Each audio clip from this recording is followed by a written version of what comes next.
की भारत माता की BJP BJP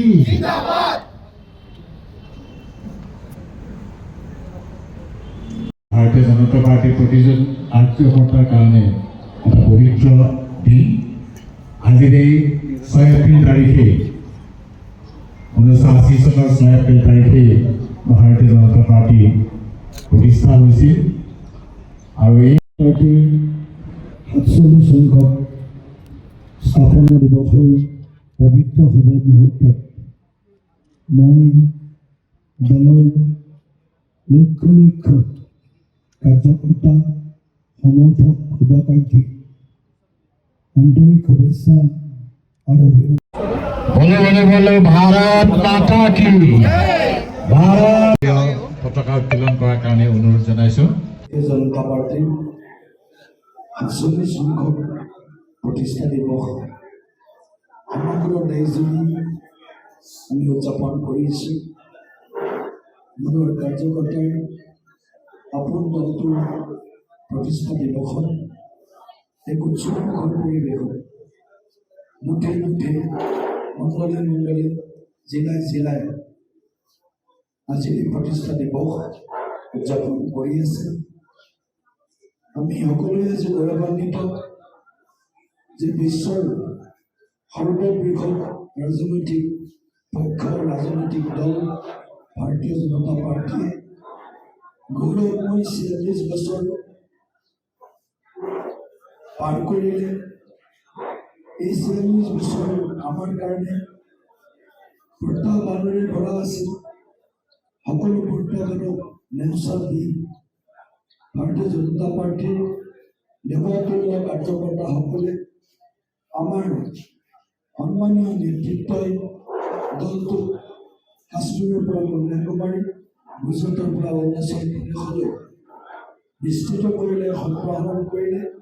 আৰু আজি আমি দেশৰ জনতাৰ হকে ৰাইজৰ হকে সেৱাৰ সংকল্পৰে ৰাজনৈতিক দলটোৰ গতিবিধিসমূহ আৰু ডাবল ইঞ্জিনৰ যি চৰকাৰৰ জনমুখী আঁচনিসমূহ সেইসমূহ আমি ৰাইজৰ মাজলৈ লৈ যোৱাৰ সফল হৈছোঁ। আৰু নিশ্চিতভাৱে অসম বিধানসভা নিৰ্বাচন আমাৰ সন্মুখত 9 এপ্ৰিল তাৰিখে নিৰ্বাচন অনুষ্ঠিত হ'ব। আৰু আজি 6 এপ্ৰিল তাৰিখ আমাৰ দলটোৰ প্ৰতিষ্ঠা দিৱসৰ উদযাপন কাৰ্যকৰ্তাসকলৰ মাজত সমৰ্থক শুভাকাংক্ষীসকলৰ মাজত এক নতুন উৎসাহ আৰু প্ৰেৰণা যোগাব।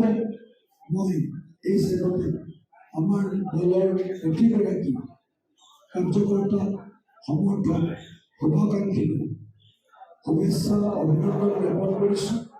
আৰু যিসকল মহিলাই আমাৰ দলটো প্ৰতিষ্ঠা কৰিছিল পৰম শ্ৰদ্ধেয় অটল বিহাৰী বাজপেয়ী দেৱকে ধৰি এই সকলোলৈকে মই আজি পৰম শ্ৰদ্ধেয় নিবেদন কৰিছোঁ। কালিয়ে সন্ধিয়া 6টা বজাৰ প্ৰেছিডেণ্ট মই গোটেইখিনি স্পষ্ট কৰিছোঁ। এটা ফেক ফলছ এটা তেওঁলোকৰ নেৰেটিভ আছিল পৱন খেৰা বা কংগ্ৰেছ দলত। আচলতে আমি পৱন খেৰা বুলি কৈ আছোঁ। ইয়াৰ অন্তৰালত পাকিস্তানী এজেণ্ট গৌৰৱ গগৈ জড়িত হৈছে। গৌৰৱ গগৈৰ অনুমতি অবিহনে পৱন খেৰা কংগ্ৰেছৰ তৃতীয় শ্ৰেণীৰ নেতা, প্ৰথম শ্ৰেণীও নহয় তৃতীয় শ্ৰেণীৰ নেতা এজনে এই ধৰণৰ কথা ক'ব নোৱাৰে।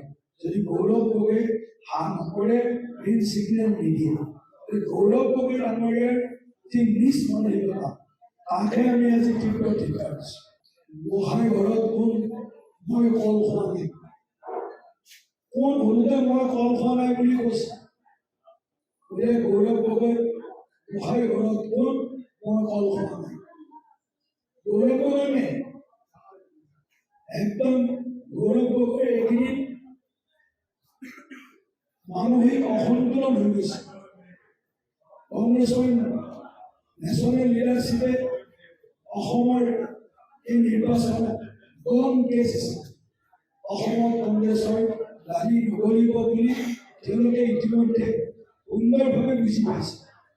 সেইকাৰণে গৌৰৱ গগৈ ডাঙৰীয়াই মানে হেন তেন প্ৰকাৰেণ ভুৱা মিছা যুক্তিহীন তথ্যহীন কিছুমান অভিযোগ দায়িত্বহীন কিছুমান অভিযোগ তেওঁৰ মুখেৰে নকয় বেলেগৰ মুখেৰে কোৱাৰ প্ৰয়াস কৰিছে।